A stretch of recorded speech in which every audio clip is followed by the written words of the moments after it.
चला विद्यार्थी मित्रांनो, याच्यानंतरचा समोरचा टॉपिक बघू आपण. समोरचा टॉपिक होता संयुक्त संख्या. आता संयुक्त संख्या म्हणजे काय? बऱ्याचशा वेळेस मुलं म्हणतात मूळ संख्याला सोडून बाकीच्या जेवढ्या संख्या आहेत तेवढ्या संयुक्त संख्या. यांनी बऱ्याचशा संख्या असतात, मग त्याच्याने आपण ते कंडिशन नाही करायची. आता संयुक्त संख्या म्हणजे काय, तर एक गोष्ट लक्षात घ्या. आपण पहिले सर्वात पहिले तर 1 ते 100 पर्यंतचा विचार करू, त्याच्यानंतर ती गोष्ट क्लिअर करू. आता बघा, संयुक्त संख्या म्हणजे दोन संख्येचा गुणाकार. दोन संख्येचा गुणाकार म्हणजे त्याला म्हणतो आपण संयुक्त संख्या. आता यामध्ये एक डेमो देतोय, क्लिअर करून घ्या थोडस. जसं की आता बघा, याच्यात 1 2 3 4 5 6 7 8 9 10 11 12 13 14 15 16 17 18 19 20 21 22 23 24 25 26 27 28 आणि 29. आता हे 100 पर्यंत आहे, पण आपण इथपर्यंतच घेऊ. आता यामध्ये एक गोष्ट लक्षात घ्या, यामध्ये सर्वात महत्वाचा भाग आहे की आपण टोटल 100 पैकी 25 हे मूळ संख्या काढून टाकल्या. हे आहे मूळ संख्या. कोणत्या संख्या? मूळ संख्या. हे मूळ संख्या आपण काढून टाकल्या. आता मूळ संख्या काढल्यानंतर याच्यात राहिल्या किती? याच्यातली राहिल्या 75 संख्या, बरोबर. आता याच्यातली हे जे एक आहे ना, हे मूळ गणल्या जात ना संयुक्त गणल्या जात, ते दोन्हीकडे गणल्या जाणार नाही. मग हे एक मूळ संयुक्त दोन्ही नाही, मूळही नाही संयुक्तही नाही. मग राहिल्या किती तुमच्याकडे? तुमच्याकडे राहिल्या समोरच्या 74 संख्या. म्हणजे 1 ते 100 पर्यंत, 1 ते 100 पर्यंत एकूण संयुक्त संख्या 74 आहे. किती येणार? 74. आता हे 74 संख्या. आता आपण याच्यातली बघा, हे समजण्यासाठी दिलेलं आहे, एवढं मांडायची आवश्यकता नाही. डायरेक्ट क्लिअर करून देतो, फक्त हे समजण्यासाठी आहे. इथं काय कंडिशन झाली, हे संख्या काढून टाका. आता याच्यात अशा संख्या आपल्याला काढायची आहे की जे मूळ संख्या आहे. मग समजा 2 3 5 7 11 13 17 19 23 आणि 29. समजा त्याच्यातून ते संख्या काढून टाका. आता हे संख्या जर आपण त्याच्यातून काढून टाकल्या तर इथं काय होते आता लक्ष द्या.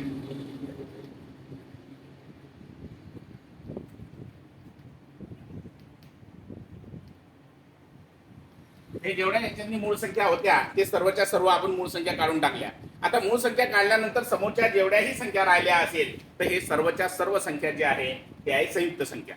आणि मी तुम्हाला व्याख्या काय सांगितली की दोन संख्यांचा गुणाकार म्हणजे संयुक्त संख्या. आता यामध्ये बघा, इथं आहे 4, 2 गुणिला 2 4, 3 दोन्ही 6, 4 दोन्ही 8, 3 त्रिक 9, 5 दोन्ही 10. इथं साइन दोन्ही 12 पण येते, 3 चूक 12 पण येते, पण शेवटी दोनच संख्येचा गुणाकार आहे. 7 दोन्ही 14, 3 5 15, 8 दोन्ही 16, 4 चूक 16.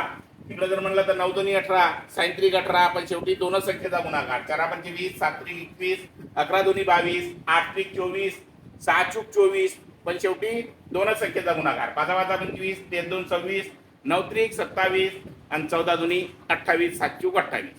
या कंडिशनवर तुम्ही करू शकता. आता याच्यात काय करायचं लक्ष द्या.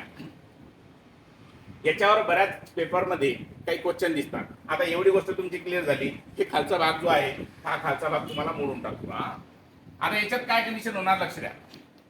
आपण याच्यात पहिली सम संयुक्त संख्या, याच्यात आपल्याला संख्या काही बघायची आहे. पहिलीही असली पाहिजे, समही असली पाहिजे आणि संयुक्तही असली पाहिजे. 3 जोड्या, तीनही संख्या एकाच ठिकाणी असल्या पाहिजे. आता याच्यात बघा, आपण नंबर देऊन टाकू 1 2 3 4 आणि 5.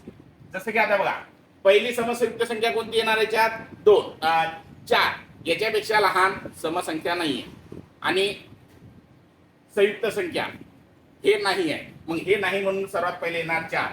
मग इथं 4, नंतर 6 8 10 12 हे सिरियल नंबर नाही येणार. त्याच्यानंतर आपल्याला हे असाच क्वेश्चन दुसरा निघणार.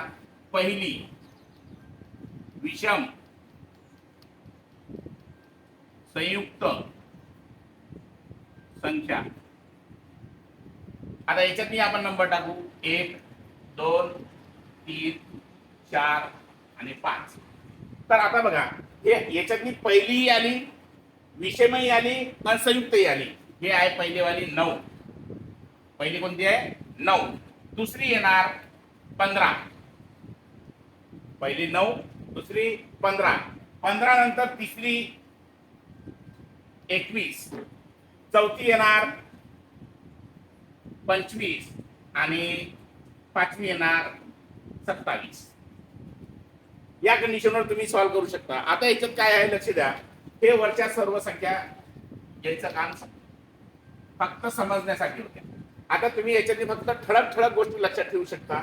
जसं की उदाहरणार्थ संयुक्त संख्या म्हणजे काय, दोन संख्येचा गुणाकार म्हणजे संयुक्त संख्या.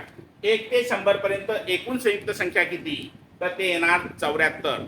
आता आपल्याला जर विचारलं की पहिली समसंयुक्त संख्या 4, दुसरी समसंयुक्त संख्या 6, तिसरी समसंयुक्त संख्या 8, चौथी समसंयुक्त संख्या 10 आणि पाचवी समसंयुक्त संख्या 12.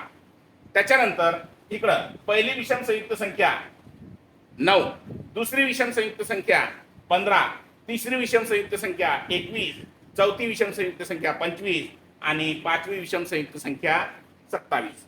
याच्यावर या पहिल्या दुसऱ्या तिसऱ्या याच्यावर प्रश्न पडलेले आहे. तुम्ही याकडे जर लक्ष जर दिलं तर एवढा जरी चार्ट जर तुम्ही जरी केला तर त्याच्यातून प्रश्न उठणार नाही.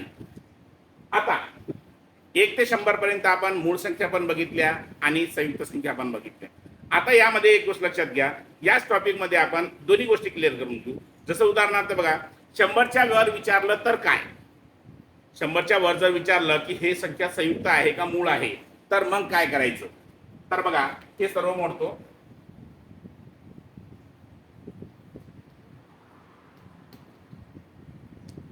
आता 100च्या वर जर आपल्याला जर विचारलं, जसं की उदाहरणार्थ समजून घ्या, आता 101 हे संख्या संयुक्त आहे का मूळ आहे हे कशावरून ओळखायची. तर लक्ष द्या, त्याच्या आधीची वर्गसंख्या घ्यायची. त्यासाठी वर्ग पाठ असणं आवश्यक आहे. वर्ग जर तुम्हाला जर पाठ जर असेल तर ते गोष्टी सहज क्लिअर होऊ शकतात. आणि वर्गासोबत सोबत मूळ संख्या ही पाठ पाहिजे. आता याच्यामध्ये बघा याच्या आधीची वर्गसंख्या येणार 100. आता 100 हे कितीचा वर्ग आहे 10चा. हे जे 10 आलेली आहे 10च्या आत मधल्या मूळ संख्या घ्या. जसं की उदाहरणार्थ याच्यात 2 3 5 7 हे आल्या त्याच्या आतमधल्या संख्या. याच्या आतमधल्या संख्या आल्या तर आता इथून काय होणार लक्ष द्या. 101 ला 2 न भाग जाते का नाही जात, 3 न भाग जाते का नाही जात, 5 न भाग जाते का नाही जात, 7 न भाग जाते का नाही जात. याला कोणत्याही संख्येला भाग जात नाही म्हणजे हे झाली मूळ संख्या. हे झाली मूळ संख्या. आता जर कोणत्या एखाद्याही या सर्व अंकांपैकी एखाद्याही अंकानं जर याला भाग गेला असता तर ती संख्या झाली असती संयुक्त संख्या. जसं उदाहरणार्थ आता याच्यात सारखा अंक बघा 102. Same condition.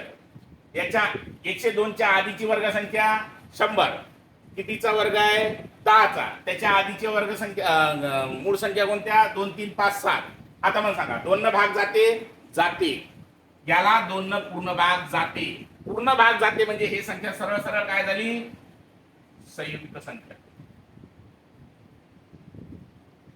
संयुक्त संख्या.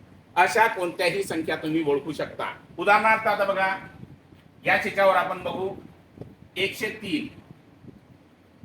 103 बघा याच्या आधीची वर्गसंख्या 10 सॉरी 100.